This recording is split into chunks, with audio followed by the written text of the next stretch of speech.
what readily comes to mind when we talk of tourism is a mere leisure visit to museums and iconic places of history. However, it has been reported that the United States is leading the ranking by revenue in the travel and tourism market, recording 175.43 billion US dollars. France, as one of the most visited country in the world, with 117,109,000 international tourists. Saudi Arabia as the fastest growing tourism destination in the G20, while Nigeria is ranked 164th in the world and 8th in Western Africa. Now, in 2020, Nigeria was reported to have generated around 321 million US dollars in the tourism sector alone, having been blessed with a variety of attractions such as extended and roomy rivers and oceans, beaches ideal for swimming and other water sports, unique wildlife, vast tracts of unspoiled nature ranging from tropical forests, magnificent waterfalls, some new rapidly growing cities, and temperate climatic conditions. The sector is also expected to grow significantly in the next few years, with a projected revenue total of 2.995 billion in 2023. So, how can Nigeria maximize tourism for sustainable investment? Our guests on Nigeria Today will bear their mind on these and more. I am Eucharia Clinton, and I'd like to remind you that today, the 27th of September, is World Tourism Day, as stated by the United Nations, with the 2023 theme as Tourism and Green Investments. Welcome to Nigeria Today.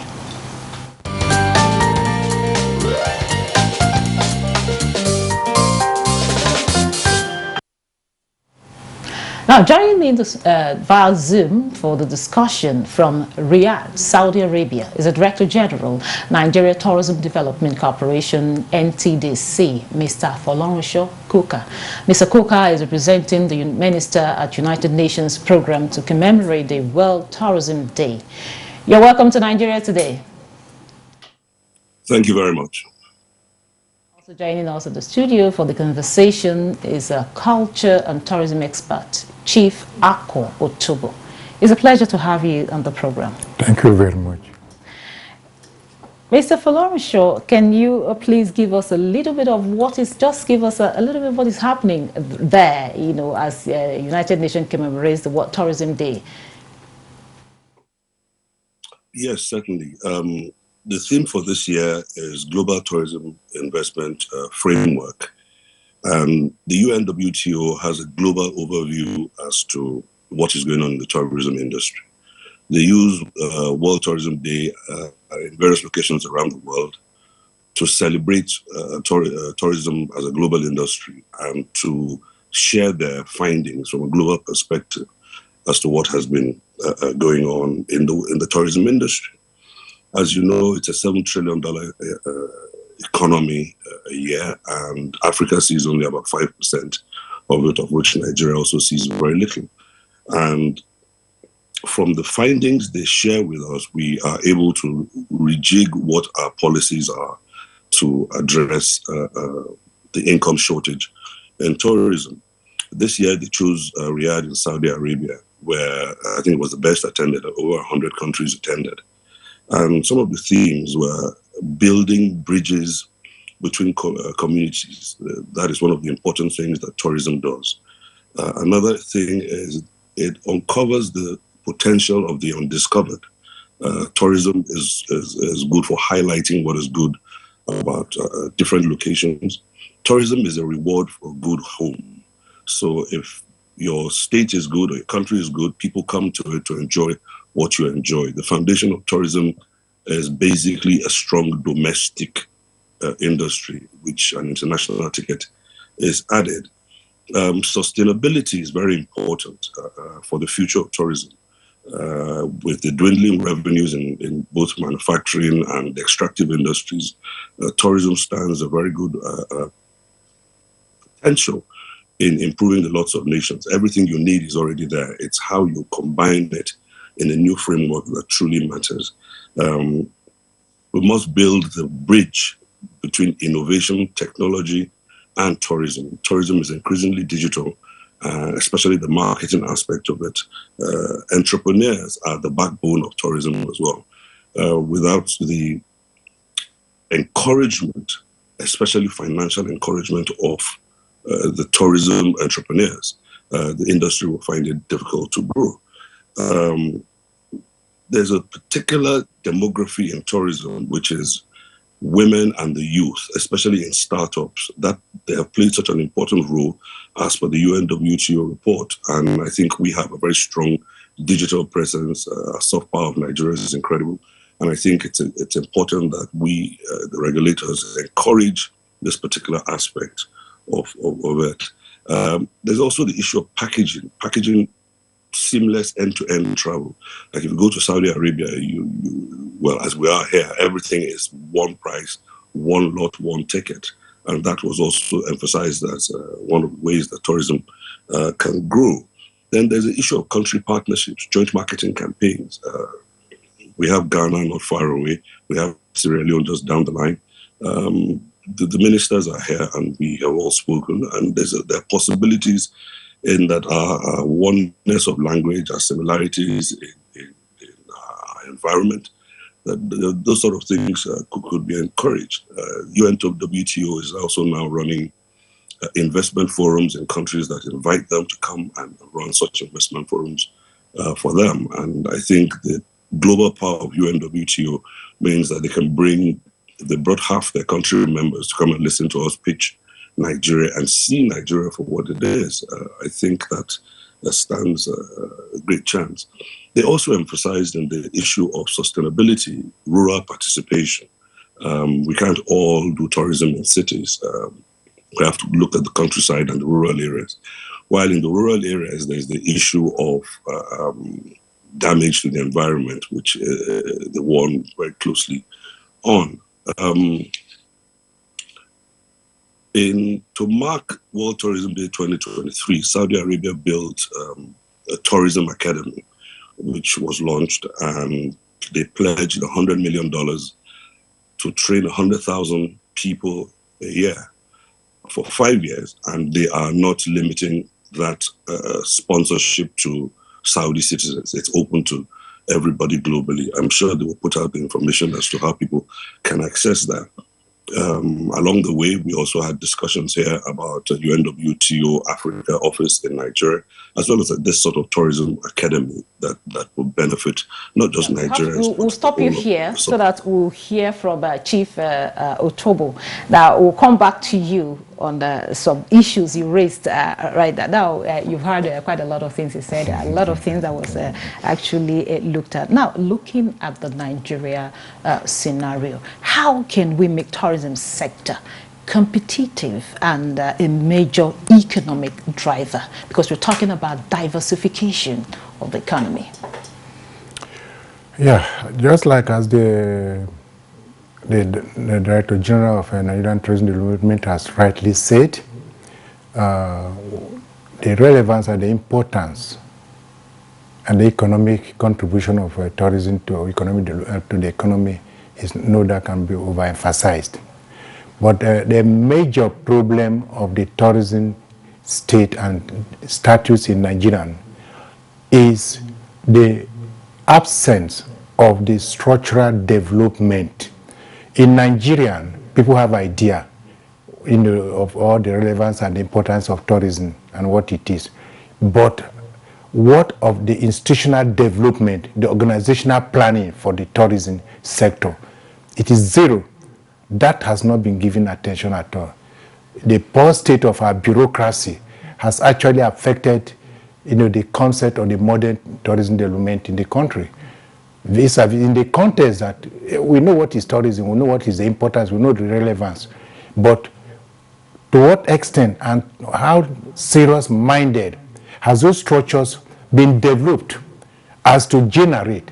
Because tourism cannot contribute to the economy if the structures are not developed and not in place. If you identify where you have tourist attractions and so on, but there is no accessibility, then how would they expect the tourists to go there? Then the state of our environment, does not contribute. So the organization, okay, look at it. When we're talking about tourism, go to states. The states may create Ministry of Tourism, but there's no impact. You even go to the ministry itself, if you ask for information, some of them will be absent of what you are talking about. That's the issue of the organizational structure that I'm talking about. The organizational structure of tourism in Nigeria needs to be seriously revitalized, unorganized. The Federal Ministry of Culture and Tourism, vis-a-vis with Nigerian Tourism Development Corporation, required to have a serious-minded meeting, conference, workshop with the states and the local governments. Because tourism we're talking about is in the rural areas. And you go to the rural areas, people are ignorant. They are ignorant of what you are talking about. So if the people are ignorant, then how do you expect it to generate, the revenue you are expecting? A visitor is going to go to a tourist site and there's no accessibility. Or when the people comes there. In fact, when a tourist visits to a community, he or she is not received. So we need that synchronization and development, which is lacking in this country. Okay. And the problem is because of the main bottlenecks, he has not done the actual work. Okay. Thank you, sir. Now, Mr. Folorunsho, you talked about some of the issues that were raised, investment, marketing, you talked about making money. I'm really interested in that part.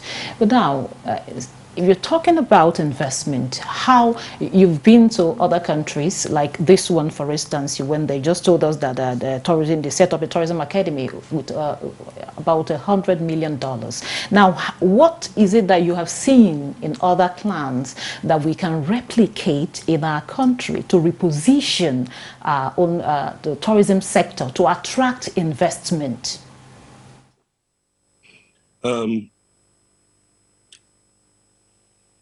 First of all, if we wait for infrastructure to be like that of Saudi Arabia, we will never get to tourism. So what we're doing is using what we have as best as we can. I've been around a few countries in Africa, and I really must say that Nigeria has great infrastructure. It's not what it should be. It's not where it should be yet. But they, in those countries, are making do with what they have.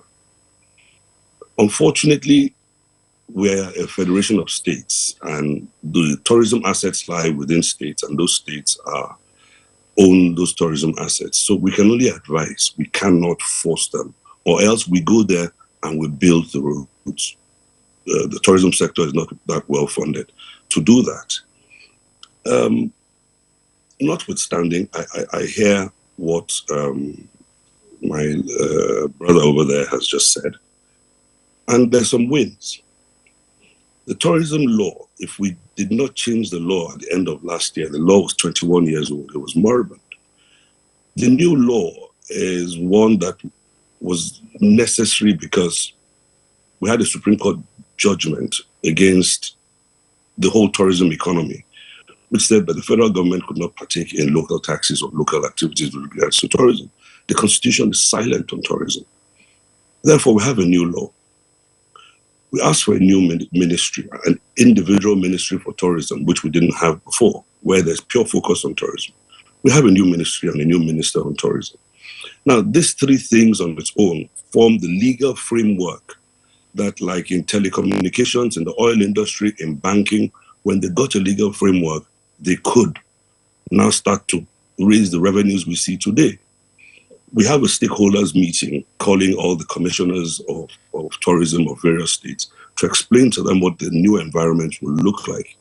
It will also take on, not to the local government level, but at the local government level, it will be the responsibilities of the governors and the commissioners and the chairman of those states. After the stakeholders meeting, then we have a new collaborative law that allows us to collaborate with the state governments as it existed before. There is a roadmap, there are quick wins. If your laws are not there, if you don't improve the human capital, the training of the people who are supposed to serve in tourism institutions, you won't get the rewards. You can't just think because you have a waterfall and it's there and there's a road to it, that is all it takes for you to do tourism. No, you have to invest in some certain little things, somewhere to sit, somewhere to ease yourself, somewhere to buy a souvenir, somewhere to eat or buy cold water. You need signal. You need to feel safe. Those are not very difficult things to achieve, at least in a lot of the tourism sites that we have. That's just even speaking of the traditional and the cultural aspects of tourism. We're also blessed with the new mediums of cultural expression, being music, film, our food, our entertainment, our religion. Nigerians are great tourists. We are very brave people in Nigeria and around the world. We go around. So it's a question of rearranging our tourism thinking around the framework that we have now for us to develop this, industry. We see Nigerian assets being used to generate hundreds of millions in Ghana, in the USA, in Europe. Our music, our film. We are the home. We are the curators of this this industry. Why are we not exploiting it? Now, it's simply rearranging what we have in a stack that allows us to better exploit it. Sometimes people talk about security as being the issue. Security is an issue. It's not a problem. We're not at war. If I gave you, as I once said, if I gave you, sir, a ticket to London where you are most at risk, even wearing a watch, you'd go. Now, why should the global conversation about Nigeria being such an unsafe place? How many people are killed in Nigeria a year compared to the USA, compared to South Africa? But they're not labeled like that. Our infrastructure will not have all the flyovers, the underground trains, etc. But what we have, if we use well enough, we can move up the figures into the tens of billions. Thank you very much. Now, he's touched a very important point there, talking about the security and all of that. However, a lot of experts in this industry have said that Nigeria has a lot of potentials that are yet to be tapped. Yeah. A lot of it. Now, how can we create a national tourism brand, in Nigeria? To create what? The national tourism brand. Like, let them know us for, quite a lot of things we have, a lot of potentials that are yet to be tapped. Yes. So how can we begin to harness them, those potentials? Yeah. One basic thing is that when people talk about security, they probably look at issue of security in point of people being waylaid on the road and so on. Just like as the DG rightly said, the insecurity in US, the insecurity in Israel, we cannot compare, but the traffic there continues to go. So I look at my own aspect as the major problem we have is the absence of infrastructure, the accessibility of those tourist sites. Because if you have those tourist facets and you cannot access them, how do you develop them? The government, let me give a case. Take, for instance, Ekiti State. Apart from Obudokato Ranch, Ekiti State has the best and the most, invested tourist site, the waterfall, the warm water spring. But what of the easy accessibility? Are we creating enough revenue from that? Are we creating revenue from it? Are we really? Yeah, the question, you go inside, the structure has been developed by the previous government. But what are the easy accessibility of it? So you see, these various tourist sites on that aspect, some basic structures has to be developed. And you go to a lot of these tourist sites we are talking, the colonial days, the colonial government in the past left, left histories, evidences that the development took place there. It's just to continue and improve on what it was done. Because when you are going to a place and to reach there is difficult, that alone is insecurity. It gives you frustration. It gives you the marketability.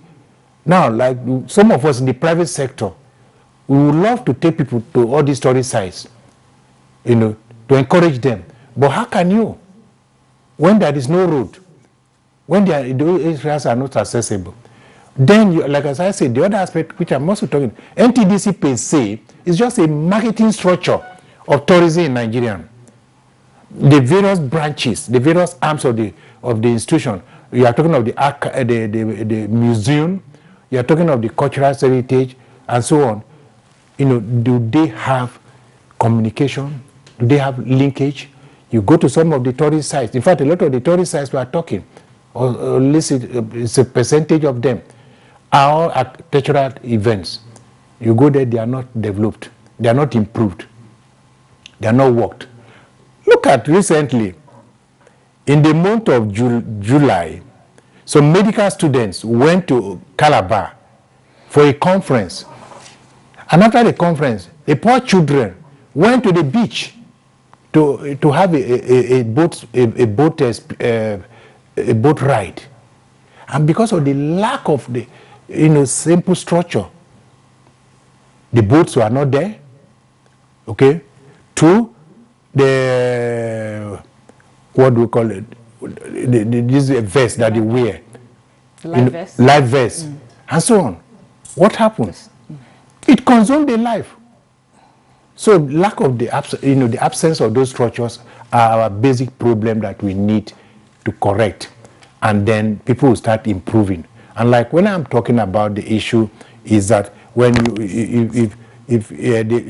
some of the areas that the people are going, it's not just to go to a site. People go to a place, they would like to buy some souvenirs from there. So these souvenirs, the youths in those villages can be encouraged to produce them. Those of you who have been to Dubai, what is in Dubai apart from the shop? The next is just to go visit the mountain range and so on. And you see they're using sand and writing names. Here we have the same thing here, but all these things are lacking, and that is what we need for the development. The absence of the infrastructure facilities, the absence of the organizational structure are our major problem. Without those two things, you cannot encourage an independent entrepreneur to come and invest. Okay. Thank you very much. Now, Mr. Folorunsho, how can we create, because we talk so much about awareness. He mentioned awareness, that quite a lot of people are not aware of, the presence of some of these things around them, that it can be converted to, tourism destinations, yeah, in order for us to generate income, talking about the economic diversification. So how can we create awareness of tourism potentials and benefits so as to maximize the advantages of this sector? Thank you. First of all, I need to correct certain impressions. Ekiti State government put Ikogosi Warm Springs out for an expression of interest. That expression of interest was addressed. A company which we also wrote to support took over the place, and the place is up and running. They have gone into a refurbishment, they've opened, and the Ekiti State government is enjoying revenues from it. The incident in Calabar was a mishap. Students went on a boat ride, they didn't have life jackets, which is wrong, and some of them lost their lives, and loss of life is terrible. But the government shut down the Calabar Marina. They looked at what was wrong. They stopped certain things that were not ready for use, and I believe they've opened it again. I have been to Calabar Marina a few times. The issue of infrastructure cannot stop us from using what we have. It's not everywhere. The mountains in Dubai are sometimes inaccessible because of rock falls or snow, and that's in every country. If it's in the rainy season, where the gravel roads have been washed away, when is the dry season, those roads may be repaired, no matter how badly, and still accessible. For us to wait until we have a perfect condition to say that is the only way where we can grow our tourism, it's not possible. Okay, they're looking at issues of multiple taxation, double taxation. If we can't give you money to invest, maybe we should reduce the amount we take from you as taxation. Digital marketing, Nigeria, the soft power of Nigeria is what truly has driven the little successes that we have had in Nigeria. There are digital tourism entrepreneurs on the different platforms of media that totally have changed the ecosystem of tourism development. Encourage them. Don't have them pay for their adverts, at least in this infant stage of their economy. Yes, there are things like the Rock Castle Hotel in Kano that can be revamped right on the lake. It was built for the Queen. There's Kura Falls in Jos, amazing place that, you know, we have 65 hectares of. With funding, yes, we can make these changes. Thank you very much, Mr. Folorunsho. We don't have enough time for all of that. I really wish we do. Thank you so much. That's been Nigeria Today. I'd like to appreciate the Director General, Nigeria Tourism Development Corporation, and to the sea, Mr. Folorunsho Kuka. Thank you so much for being part of this program. Thank you very much. Thank and you. also a very big thank you to Chief Akol Tobo, a culture and tourism expert. Thank you for very your much. contribution. It's a pleasure. Thank you for being part of the program. I am Eukaria Clinton. Goodbye.